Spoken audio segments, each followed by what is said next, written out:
Good morning. Welcome to Ramblings with Joe. Genghis Khan. Sometimes I sit down with Grok in the morning and I have a short conversation. And I had a conversation with her. And I'm going to call her her because they use a female voice on my phone. Anyway.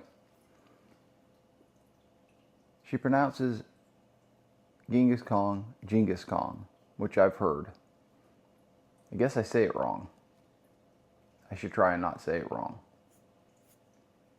I shall try to say it right. Or not. Anyway, it's like tinnitus. I've always pronounced it tinnitus. When I was in hospital corps school in 1983, that's how I was taught tinnitus. And now the doctors and the professionals that I go to, I don't have it, but I've heard them talking about it. They call it tinnitus. So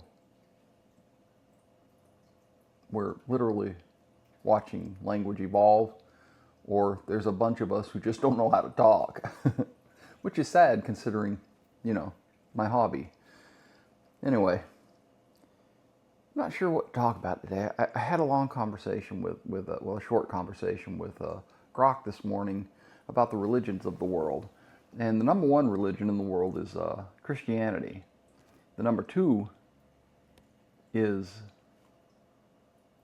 Islam. And the number three is Hinduism.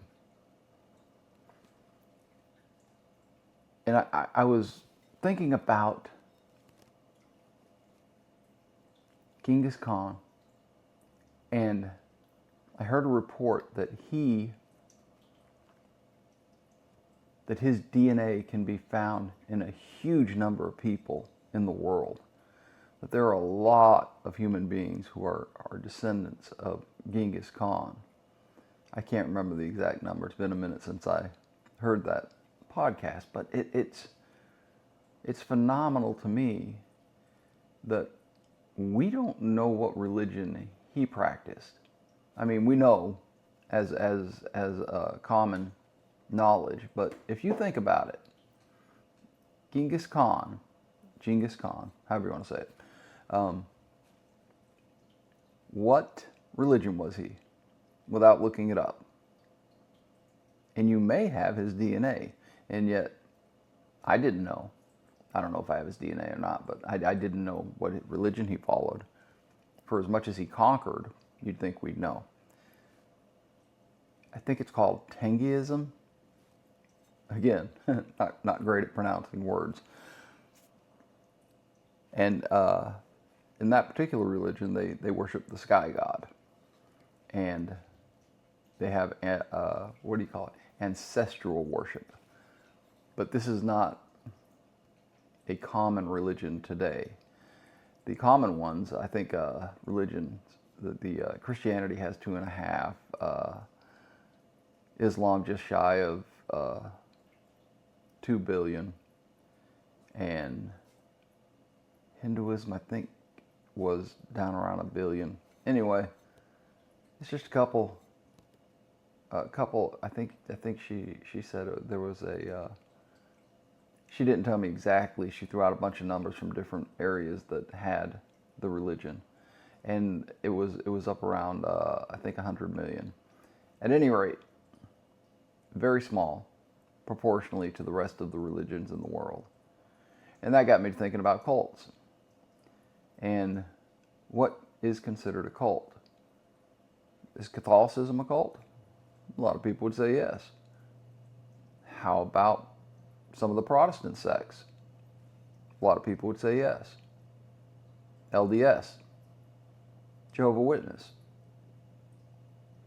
Seems like cults are decided from a point of view, a personal point of view. One person's cult could be another person's belief system. And that's a very difficult thing to accept. So it's hard to wrap your mind around that. As an aside, I'd like to apologize for yesterday's technical difficulties. The wife said she was watching the video and my video became disjointed from the audio and I wasn't speaking in sync with my mouth. I usually only do that in real life, so there you go. At any rate, I don't know what a cult is. I know this. I don't like any belief system that has built into it the idea that it's okay to hurt others. I don't like that. Like I've said before, I was raised Catholic and I believe in freedom of choice. Freedom of choice should be built into every ethical religion.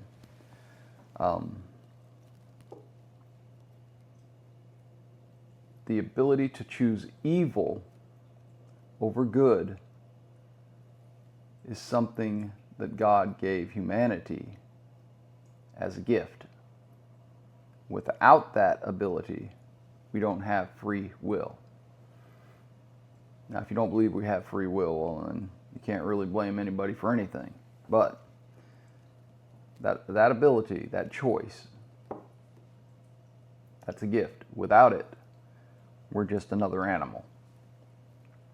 That's my personal belief. From the Church of I Don't Know. So take that with a grain of salt. Coming up on the end of the coffee. Yep. Looks like I got about another 3 or 4 days left of this, which is it's good coffee. And the more I drink it, the more I can taste those notes of toffee in my coffee. It is good coffee. I think next I will go back to a bag of Blackbeard's Delight.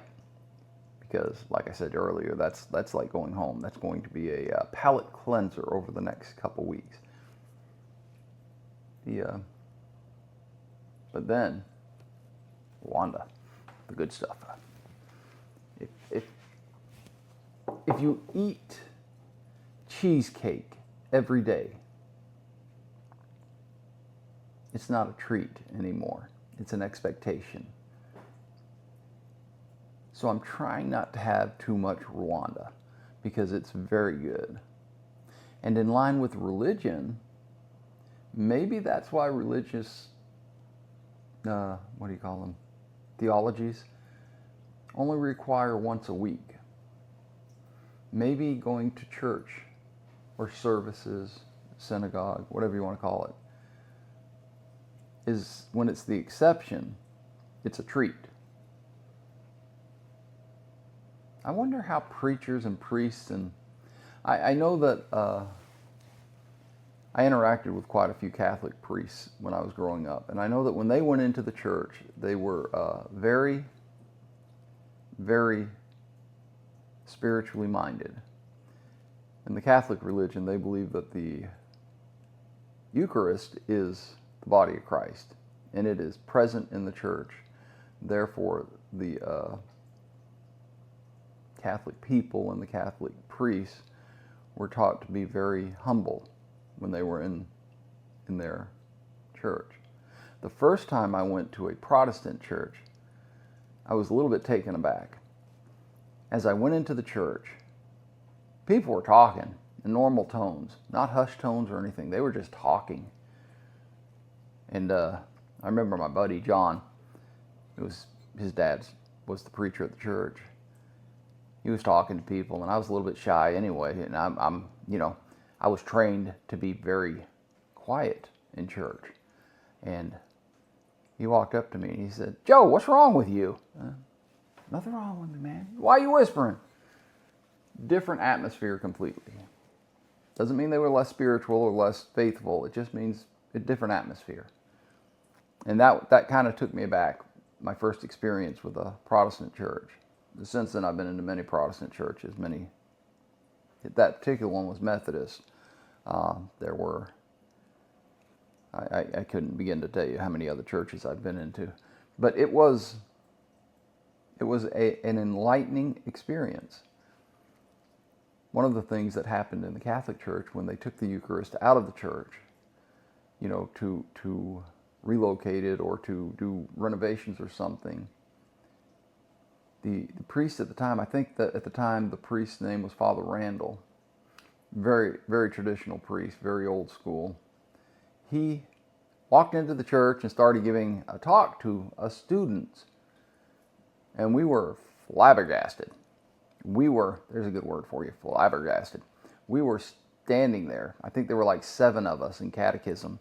We were standing there watching this man talk like he was over in the hall. We had a church hall next to the church, and that's where we had our classes normally. And he finally turned around, and the class, the speech that he was giving was not, was not really pertinent to the lesson that he was giving. As he walked down the middle aisle of the church, he stopped and he turned and looked back at us. And he said, "You all feel a little bit awkward right now because I'm talking in normal tones in the church and it's not a service. I'm not standing at the altar. And that's because the Eucharist is not within the church. So although this is sanctified ground, we do not have to treat it with the reverence that we normally do because the Eucharist is not present." It was an important Catholic teaching. So, I mean, that's a little bit of insight into my personal history and the history of Catholicism. Well, very limited history of Catholicism. At any rate, that's why it's called Ramblings with Joe. I tend to ramble. And I love my Joe coffee. It's Wednesday. It's hump day. It's another rainy day. I've been wearing shorts to work for the past couple months, and yesterday I got a chill, so I'm going to throw on my pants. I'm going to wear long pants. First time. School's back in. We're coming up on the end of summer. It was a good summer. It was a good time. Ups and downs, as is always the case in life. Without the choice, without the bad, you can't appreciate the good. Without the yin, there's no yang. Without the choice of evil, your choices are limited, and your choice of good, well, doesn't really mean as much if you couldn't choose evil over good, does it? Not preaching today. This is just my take. Here in the Church of I Don't Know, everybody gets their own belief system. Everybody gets to do what they want as long as they're not hurting other people. Because, frankly, I don't know. At any rate, I'm going to go and take on this day. I think I'm going to make an omelet. I've got about an hour before I have to leave. Face the open roads and rain. I hope you guys have a fantastic Wednesday. I've been told I'm saying that a lot. I want you to know I mean it when I say things like that. When I tell you I hope you have a great day, I mean it. It's not something that I'm just saying out of habit. I'm thinking about you, and I want you to have a good day. I want you to, when you get home, I hope that you get to look back on your day and smile. Even though you got soaking, sopping wet. Tongue twister, unintentional. I hope you can look back on it and think about that moment when you became completely dry and you realized you weren't freezing anymore and smile. That's what happened to me yesterday. I hope I can skip the wet part today and I can just smile back on my whole day. But I do mean it, and I have the intention of conveying the thoughts that I'm giving you. I don't tell people I love them unless I mean it, and I don't tell people to have a good day unless I mean it. And I say it a lot. I hope you tell a lot of people today that you hope they're having a good day. It's important. Attitude's important. Doing the right thing is important. Choosing goodness over evil is important. I'm having deep thoughts again, and my cup is shallow. So, I do hope you guys have a fantastic day. I hope you find peace, love, and dream. Until next time, I'm going to give it a shot again. Lehi Traut.